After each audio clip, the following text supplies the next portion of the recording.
applause from APNEP, the Albemarle-Pamlico National Estuary Partnership. How about a nice round of applause for Jim Hall? Come on up. Tell them what they've won. I will indeed. Good afternoon. Good afternoon. My name is Jim Hall from the Albemarle-Pamlico National Estuary Partnership. Thanks, Brian, for the introduction.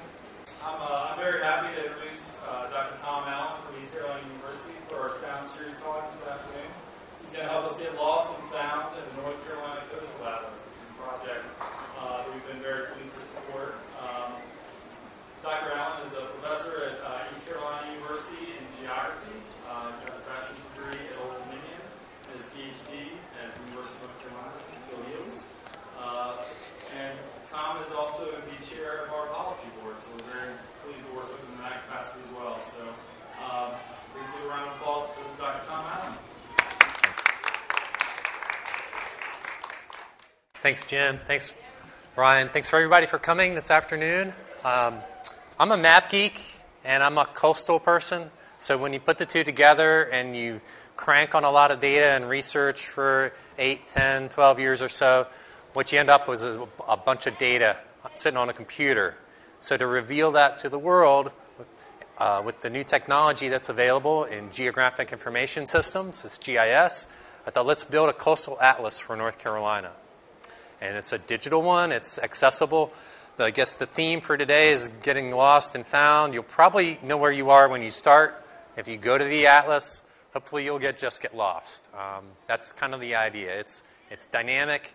It's like our coast. It's a living, breathing, moving thing right now. We have several partners that have combined on the atlas up here on the logos.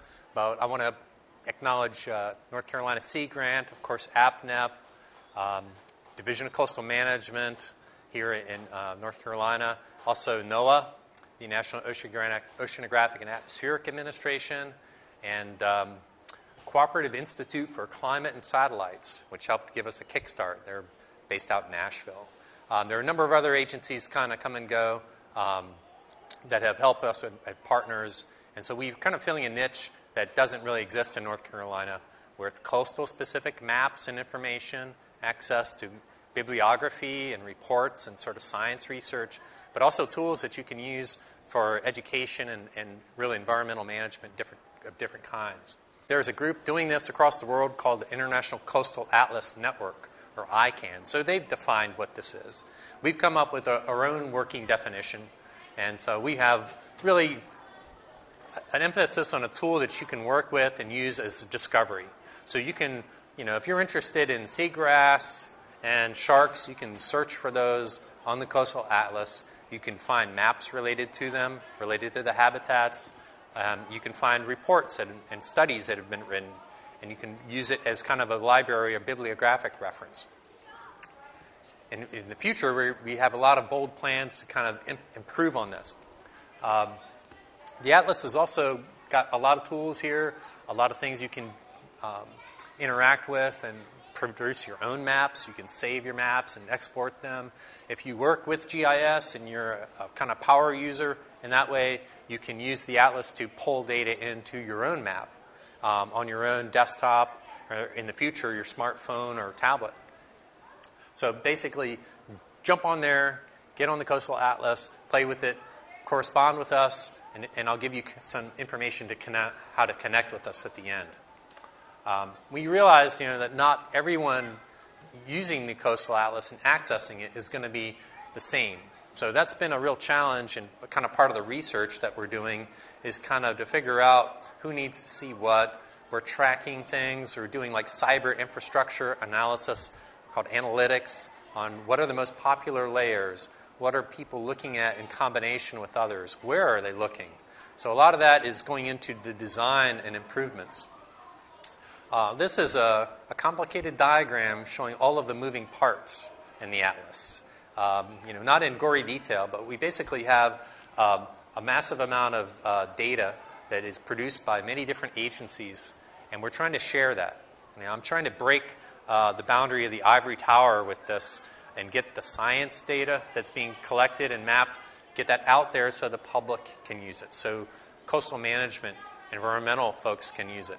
There's scholarly databases. If you're a student, you go on into the library and you search on a database looking for research or publications. We're pulling that into the atlas. Here in the middle is where the GIS magic kind of happens. So that's a lot of computer servers and a data center. And in the future, we'll probably have real-time information. We could just build this thing up like a data supernova. We can have weather information, a radar, oceanographic information, shark attacks. Everything is kind of live and happening. You could potentially throw it into an atlas. Citizen science, we have some folks doing measurements on the ground. We're going to be pulling their data in the future. We have various different outputs here on the right. If you're desktop, you're accessing it through a web browser of some kind. But you might be doing this in the very near future on a tablet or smartphone. Smartphones seem to be getting larger and larger. It just takes some technology to catch up to that. And most people are going to be visualizers. They're going to go to the atlas, open some layers up, or open up a thematic map, and they'll interact with it. But there are going to be other people that are going to want to make measurements on that. First, back to the idea of an atlas. When I was growing up, atlases were paper, hard copy things. You had to lug around. They were sometimes heavy or bulky. You'd have a road atlas, and I would have to plan my route from Greenville to Raleigh back in the day. Now you do this all digitally, most likely. So there's this reference function that atlases traditionally served. Road maps, okay? We have that in the atlas as well. We have bathymetry maps. We have charts. We have maps of land use, land cover, and so forth. But there's also a need for thematic maps. So if you're going to go fishing or going to go to the beach, you want a map that only shows really the relevant layers, carefully viewed and designed in color and scale, with scale bars and things like that, so you can look at the information, use it to decide where you're going to go fishing or surfing or what have you. We have tons of layers in the map. We have over 75 layers right now. It could easily go to 500 if we wanted to really aggressively, throw the kitchen sink at it. We're kind of being careful with that. But there's a lot of fancy words up there. Most of our layers right now in the atlas are environmental themes or hazards themes or population development type of nature. Eventually, we'll be able to have stories around these. So we'll be featuring these through our social media as new data go into the atlas saying, hey, new submerged aquatic vegetation maps are in the atlas. SAV, we call that. Seagrass, you might use in kind of common parlance. Go check it out. These are important to fish habitat and for healthy coastal ecosystems. So we can tell the story, but also share the data. That's what story maps are. A couple of different looks. These are some examples of popular thematic maps that are currently in the atlas. Ocean shorelines and estuarine shorelines. We've got floodplain mapping that show areas vulnerable to riverine and coastal floods and storm surges. Research projects that ECU's up to and other universities are coming in there, and wetlands. A couple of these maps, just show you an example. A student of mine, Calvin Harmon, has produced a map called a decimetric maps. Fancy way of saying population map, estimated population. So if you ever go on the Census Bureau or you look at maps of population, you'll see polygons. Well, these are pixels, and we interpolated or re-estimated where people live based on combining census data and polygons and satellite imagery. So this is like a redrawn map of where people actually live. People aren't living, at least not many of them, in Middlemarsh. People aren't living in the Great Dismal Swamp or on uninhabited barrier islands. So this is a useful type of spatial analysis we do in geography for hazards and environmental planning. Another one here, when we have folks come out to paddle or kayak and canoe on the coast. So we've put together a paddle trail map for the Roanoke River from multiple sources. So we'll probably be publishing things like this on the atlas, a little more volume in the near future. We have a data catalog I mentioned has several layers, 70 plus layers. We have base maps. We have National Geographic base maps, nautical charts in there. Historical maps we're going to be adding in there in a little more detail in the near future. And this is changing on a daily basis. If you use GIS, you can pull any of our layers into your desktop. Excellent database recently completed in Division of Coastal Management was estuarine shorelines. And we really didn't know how long the estuary shoreline, the sounds of North Carolina, how that long that was. So a huge effort was put into place to map that. It's close to 12,000 miles. That's a lot of shoreline that we have here, not just the ocean front. That's about 300 miles, but 12,000 miles. In addition, every dock, every marsh, boundary, every ramp or bulkhead has been mapped.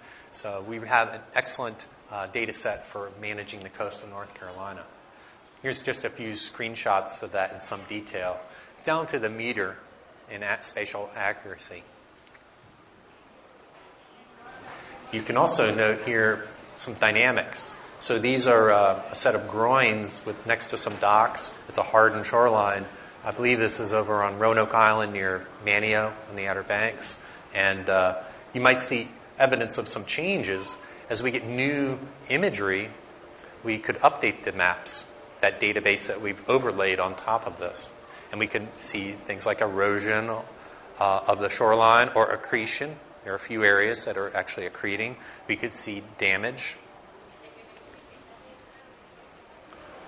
We have some tools that we added to the atlas, so you can, in real time, add 2 different dates of aerial photos. You can pick the swipe tool on the top of a toolbar, and then you can swipe it. So this is showing areas of some pretty dramatic coastal erosion on the the Croatan Sound down near the Outer Banks. This is all salt marshes. We got another tool that's kind of similar, but it's kind of like using a periscope or a magnifier. But you have 2 different dates of aerial photos, and you can move the periscope or magnifier tool around, and you can see the changes at different dates. So this is 2 years apart. 2010 was before Hurricane Irene, which was huge impact on the Outer Banks, and 2012 is a year after Irene.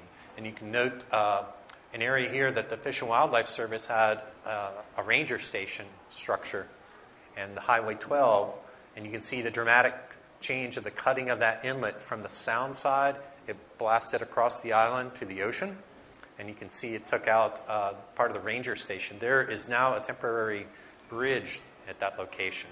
So this is kind of foreshadowing of the future and some of the main big challenges to our development on the coast. There's other tools like your Google Maps and other type of open source maps online. You can use it for searching. So this is just a search for the right name Wright Brothers.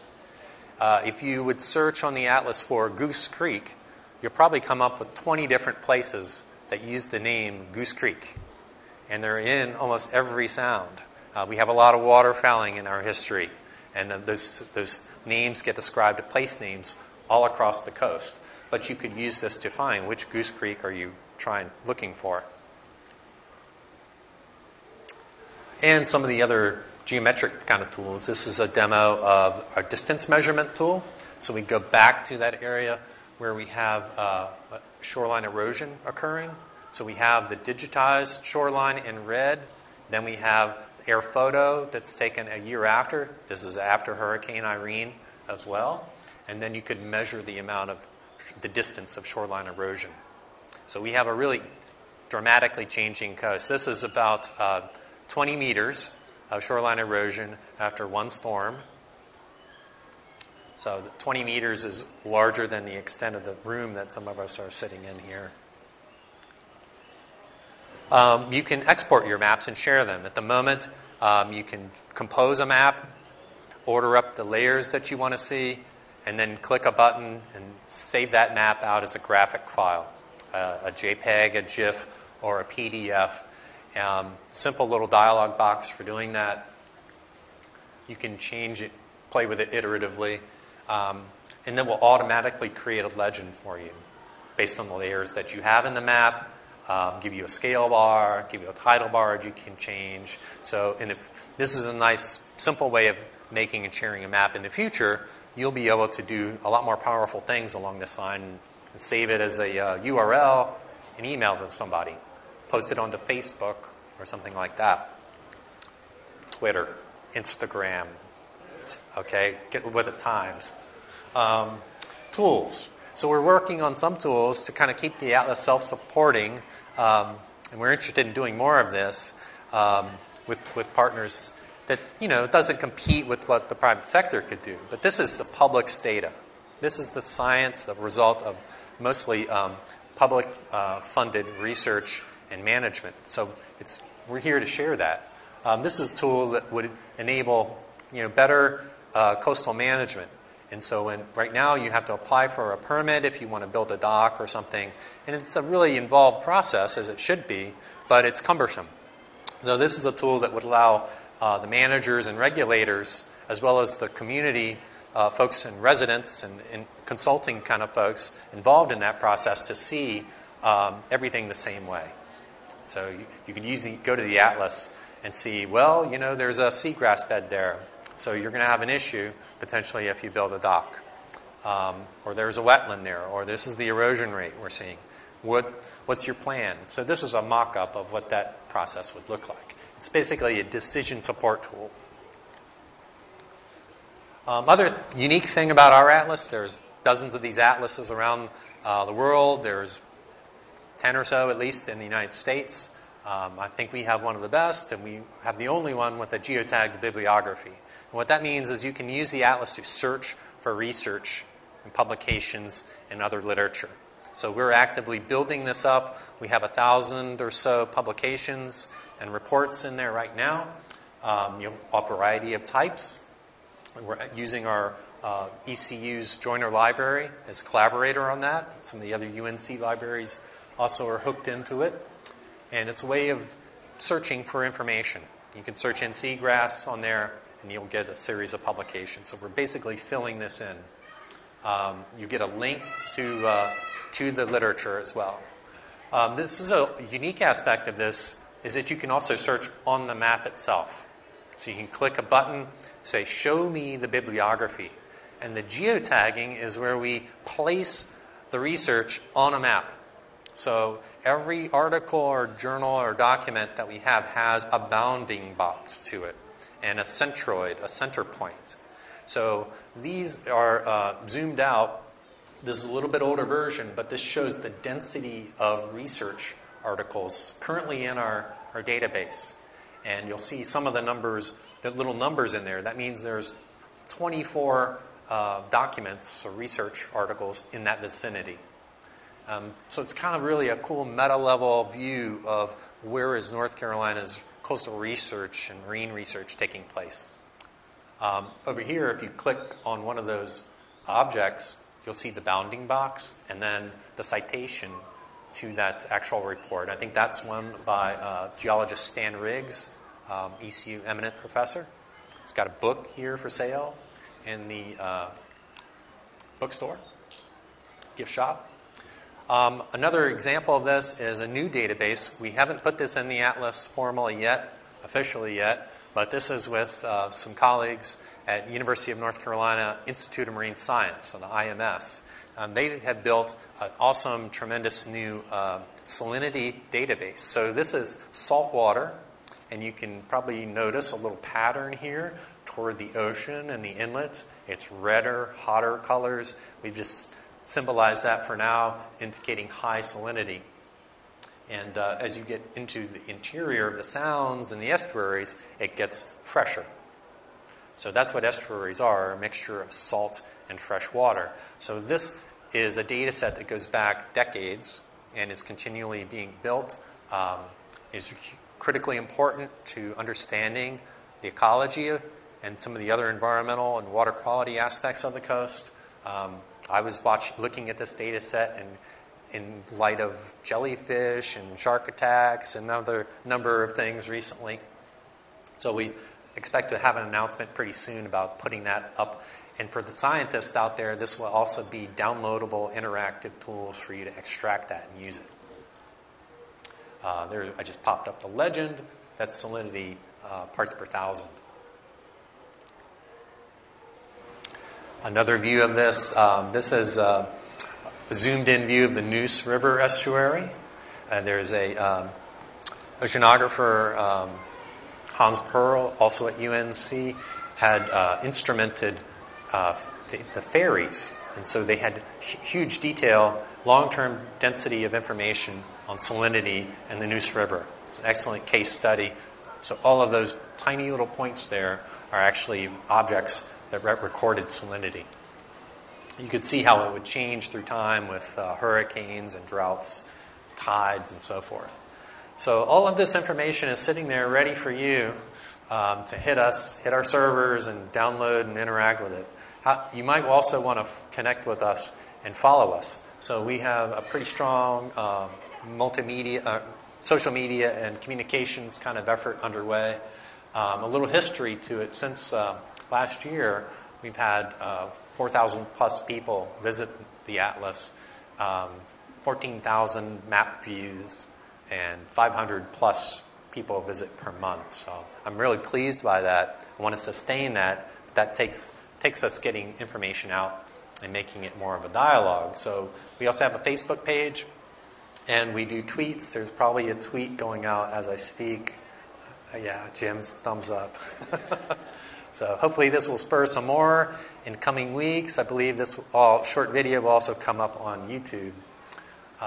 What's next? So you connect to us, and I'd like to hear feedback. What we might be able to do. Our current imminent plans are to make things a little more, improve the searchability online, have some better support for you as you can enter the Atlas. We're going to be asking you, who are you in terms of, are you a researcher? Are you a scientist? Are you a GIS expert looking for some data? Are you an educator or a student or a management person trying to support citizens in the state?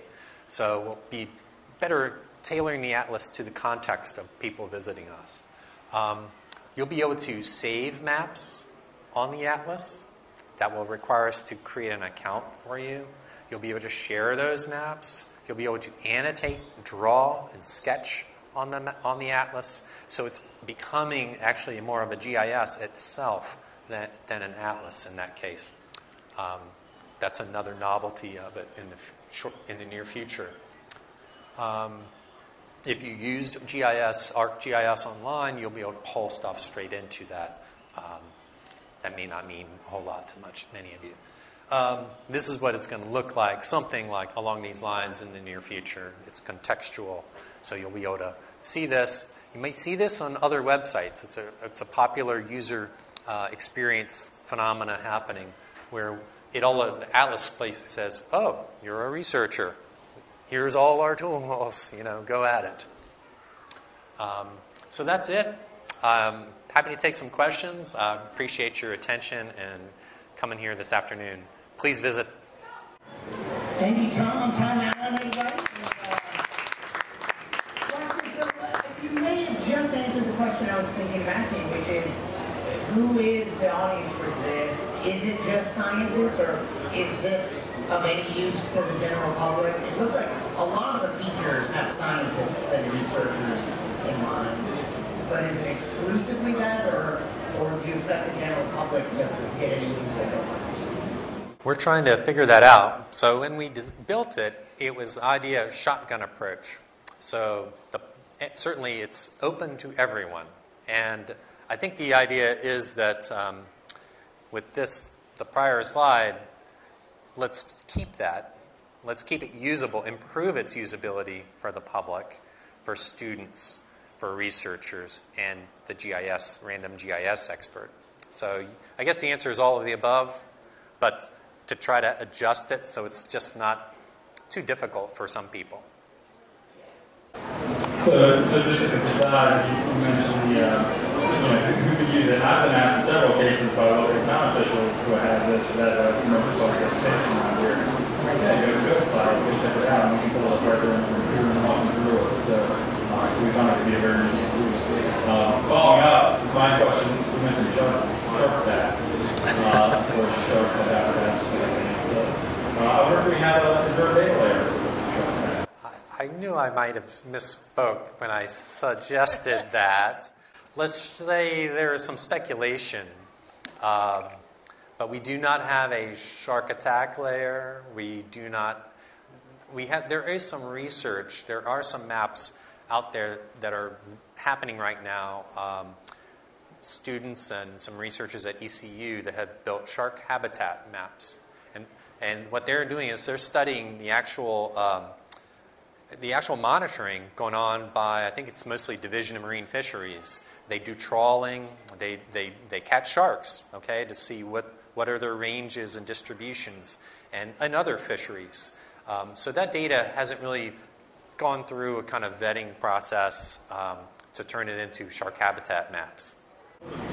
I can tell you that you'll probably find most of them in a certain area, not too far off the coast and not too far inland. There is another layer, like there's a habitat, and then there's the dynamic environmental things. Like this year's been a weird year on the coast, with we had a lot of southeast winds, the Gulf Stream. I'm getting hypothetical, may have shifted inland and up a little early this year.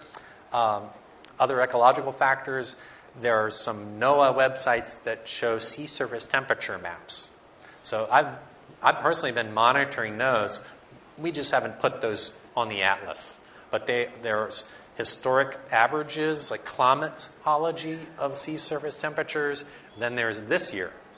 And this year has some unusual patterns. I certainly have been discussing with those colleagues putting something in there, it's just kind of get people to think. That's the thing is you go to the atlas, ask the question. If you want to see shark habitat maps, jump on there on Facebook saying that would be a good idea. Are you using ArcGIS Online, or what kind of web server host are you using? Good one. We have ArcGIS Server, mostly. So we have a server that is running ArcGIS, but it's not ArcGIS Online. If that is specific enough. If you see all those layers in our data catalog, it's interesting. Very few of those layers are really actually on our servers. So we stream them in from other sources like FEMA or NOAA or the state Department of Transportation and a myriad set of organizations. So we're really integrating a huge swath of data that are sitting on dozens, if not more, other isolated servers. So that's like the power, one of the huge powers of the Atlas is integrating. And ArcGIS happens to be a good source, good software for doing that. There might be others we toy with in the future and we might be using some open source GIS as well. And one other question with the citizen science, are you having the data being sent to you in your ability, or is it an application where you're out in the field and you can directly upload it? Mostly people are sending it to a professor who was working with us, and he's kind of editing it, quality checking it, and then loading it. I do have an example, not quite on the Atlas, that I would like to see done in the Atlas where I have a project mapping salt marshes across the southeast. So I put a map up using ArcGIS Online, like you asked about before, sent that out to other people as to do like quality checking, accuracy assessment. Then they make points on the map and say, I think it's right here. This marsh is actually a different species. This is not, I'm unsure of that, or take pictures. So that's a way of kind of doing collaborative research really through the Atlas. Those aren't citizens. Those are basically researchers, though. So I think that's a huge trend in the future. We have an idea. in the future, sometime maybe this year, to do a photo contest. And then to have people click on the map, upload a photo, and then have some sort of voting competition, maybe through a Twitter. So we've been experimenting with doing something like that. It's not quite a science application, but it could lead to that. Hi, I was just wondering, how often are you able to update your shorelines? Because I know that's a very tedious task, so I was wondering how often you're able to crank those out. Since we aren't actually mapping the shorelines, it's up, I guess I'd say there's 2 or 3 sources of that. Mostly Division of Coastal Management in North Carolina. So when they have a new shoreline, it's only a matter of us getting that shoreline, popping it into the atlas, and adding some data about it, metadata about it. So it would take very little time to actually do that. With aerial imagery, we have a deep set of aerial imagery and satellite imagery for the coast. So those are flown every year, generally, by different sources, different projects. We've tried to emphasize those that are seamless, like coast-wide coverage, not just isolated little pockets of data. So we have every year, or at least every other year, coast-wide with aerial imagery. And that's because we have a lot of federal sources for that, like U.S. Department of Agriculture doing its agricultural inventory. And those are voluminous data sets. So, the detailed estuarine shoreline that I showed was manually digitized. It's a major undertaking. I don't know how often that's going to be updated, but that would be coastal management's kind of purview. Any other questions before we let Tom go? All right, then how about a nice round of applause for Tom Allen? Thank you. Please visit.